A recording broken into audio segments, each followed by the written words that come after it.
Today, Pope Francis has died. The Vatican releasing a video statement early Monday morning, hours after the first Latin American leader of the Catholic Church appeared on a balcony for Easter services. Cari fratelli e sorelle, buona Pasqua. It's Monday, April 21st. This is Reuters World News, bringing you everything you need to know from the front lines in 10 minutes, every weekday. I'm Christopher Waljesper in Chicago.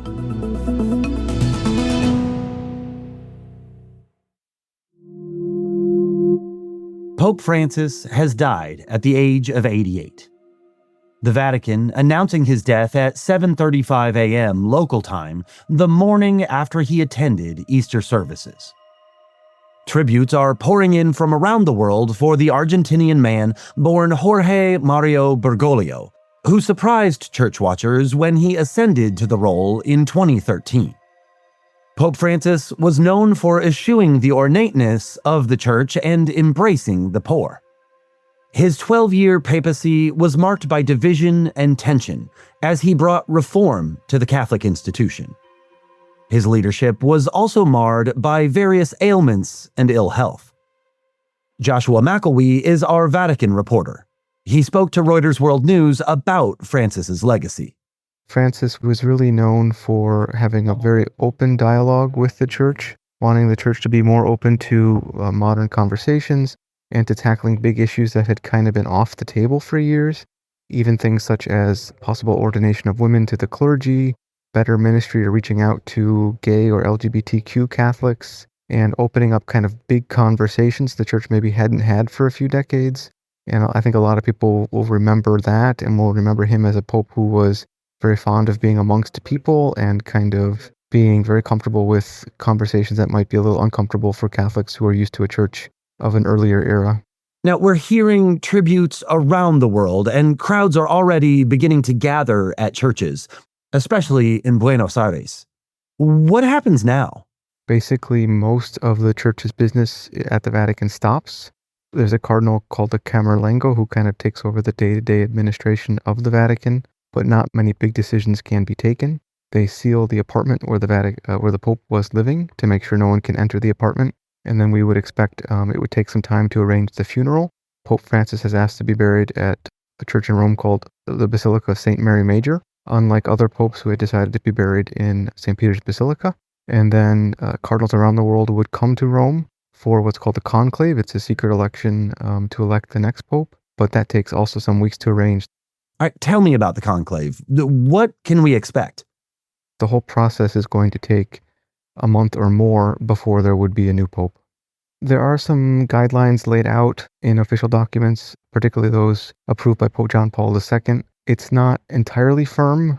It's typically 5 to 6 days. There could be a change based on the public's reaction, how many people come to Rome. Pope Francis his body will be put out in St. Peter's Basilica for people to make visits.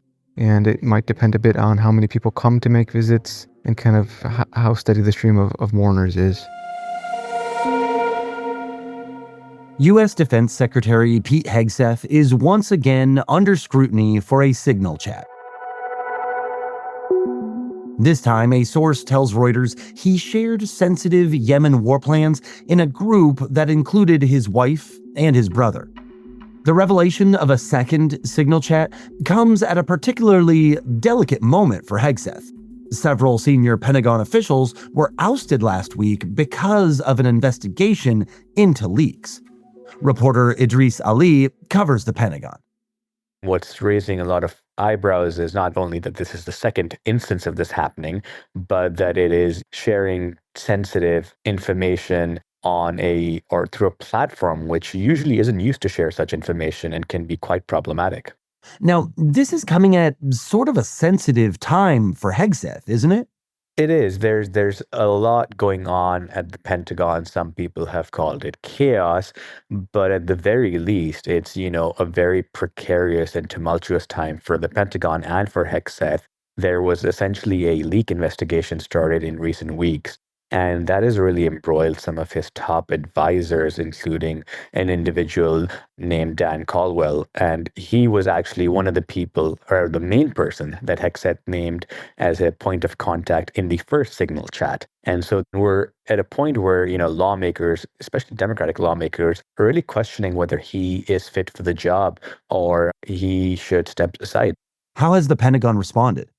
The chief spokesperson essentially says it's another day, another oil story that's coming back from the dead, and really raising doubt about it and the source of the information. It says that the New York Times and other outlets who have matched the story are essentially relying on the words of people who were fired this week and who might essentially have a motivation to sabotage the Secretary of Defense. So they're coming out fighting. What's going to be interesting to see is how President Trump himself will respond to this. Is it something that starts taking up too much time? And we've seen in previous instances where if it becomes a bit of a nuisance, he might reconsider whether the person needs to be in the job or not. So, the Pentagon has come out. We're going to wait and see what the president himself is going to say about this in the coming days.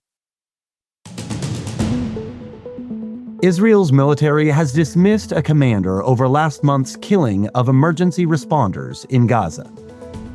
A review blamed, quote, several professional failures. 15 paramedics and other rescue workers were killed on March 23rd in 3 separate shootings in southern Gaza. China is warning countries around the world against doing trade deals with the U.S. at its expense. Beijing is ratcheting up its rhetoric as the trade war between the two economic superpowers spirals.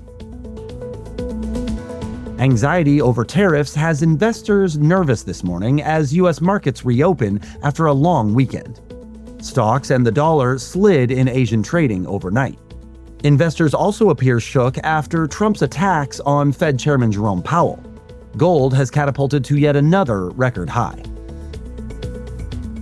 A Republican senator is criticizing the Trump administration for their handling of the deportation case of Kilmar Abrego Garcia. Senator John Kennedy of Louisiana called the case a, quote, screw-up on NBC's Meet the Press. His comments come after the Supreme Court temporarily barred the government from deporting a group of accused Venezuelan gang members using the Alien Enemies Act. That led Justice Samuel Alito to release a 5-page dissent criticizing his fellow justices.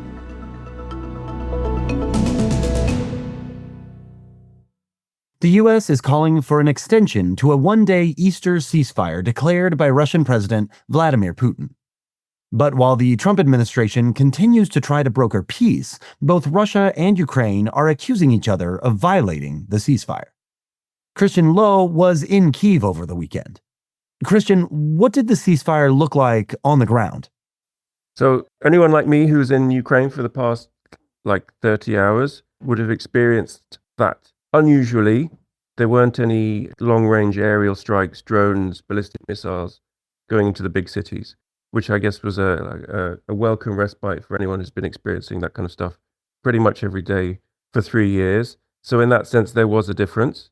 We don't have the full visibility of what's going on there, but if you're a soldier on the front line, according to Ukrainian commanders, it was kind of business as usual because attacks carried on. So in that respect, there wasn't much of a ceasefire at all. And I think the average Ukrainian would have felt some skepticism that this was anything other than a ruse, I guess, as President Zelensky described it. There's very little faith in Russia's good intentions here. Both sides reported violations of the ceasefire. Ukraine said there were many, many of them almost instantly. Russia said that Ukraine was also violating ceasefire from its side, although on the other hand, Ukraine had never signed up to the ceasefire. But either way, the effect was it didn't hold. So how's this one-day ceasefire being viewed by Ukraine and Zelensky?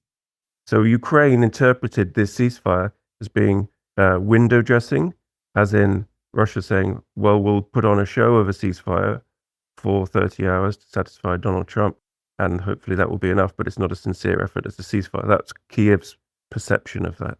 In Moscow, the perception is different. Vladimir Putin is saying this is a humanitarian gesture. It's Easter. So what comes next?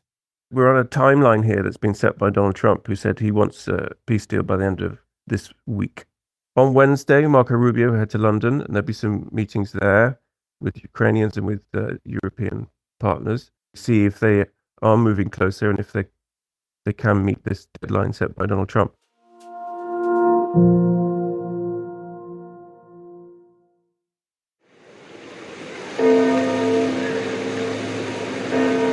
Crowds have already begun to gather in St. Peter's Square to mourn the Pope. As Josh said earlier in the podcast, it could be some time before we know when the conclave will be held. You can follow all the latest developments around the world on our live page. For more on any of the stories from today, check out Reuters.com or the Reuters app. Don't forget to follow us on your favorite podcast player. We'll be back tomorrow with our daily headline show.